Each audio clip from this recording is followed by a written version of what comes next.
আলহামদুলিল্লাহ, আজকের ভিডিওতে আমরা খুবই সংক্ষেপে কোরবানির কিছু সুন্নত নিয়ে আলোচনা করব। যেই সুন্নতগুলো আমাদের জানা অত্যন্ত জরুরি। এমন 10টি সুন্নতের কথা আজকে আমরা আলোচনা করব। প্রথম যে সুন্নতটি হচ্ছে সেটি হচ্ছে ঈদগাহে যাওয়ার সময় উচ্চ আওয়াজে তাকবীর পাঠ করা। তাকবীর হচ্ছে আল্লাহু আকবার, আল্লাহু আকবার, লা ইলাহা ইল্লাল্লাহু, আল্লাহু আকবার, আল্লাহু আকবার, ওয়ালিল্লাহিল হামদ। এই তাকবীরটা আসা এবং যাওয়ার পথে উচ্চ আওয়াজে আমরা তাকবীর পাঠ করব। 2 নম্বর সুন্নত হচ্ছে ঘুম থেকে খুব তাড়াতাড়ি ওঠা। এটা নিয়ে আমরা অনেক গড়িমসি করে থাকি। অনেকের দেখা যায় ফজরের নামাজই কাজা হয়ে যায়। এজন্য এটা দিকে খুব খেয়াল করা। ফজরের নামাজ জামাতে পড়া, ঈদগাহে তাড়াতাড়ি আসা, এটা হলো সুন্নত।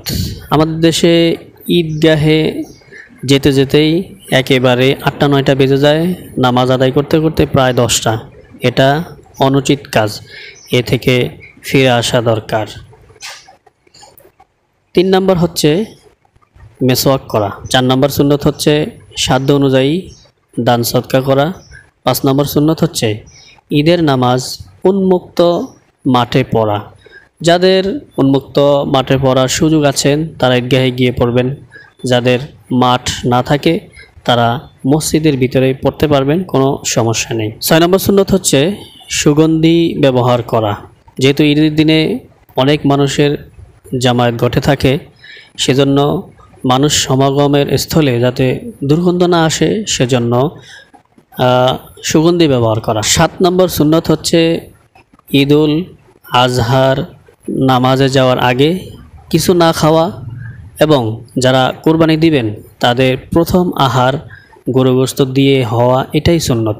আর যাদের কোরবানির সামর্থ্য নেই তারা অন্তত নামাজের পরে খাওয়া দাওয়া করবেন, এটাই হচ্ছে সুন্নত।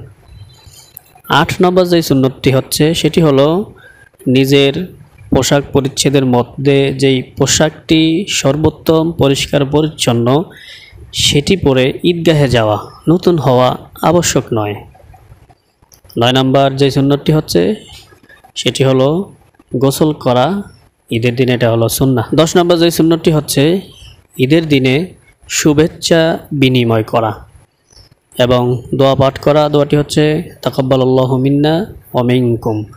তাকাব্বালাল্লাহু মিন্না ওয়া মিনকুম, এই দোয়া পাঠ করা এবং ঈদের শুভেচ্ছা বিনিময় করা, একে অন্যের খোঁজ খবর নেওয়া, গরিব অসহায়দের পাশে দাঁড়ানো, তাদের প্রতি দান সৎকার করা, সহানুভূতি দেখানো, এগুলাই হচ্ছে ইসলামের সৌন্দর্য।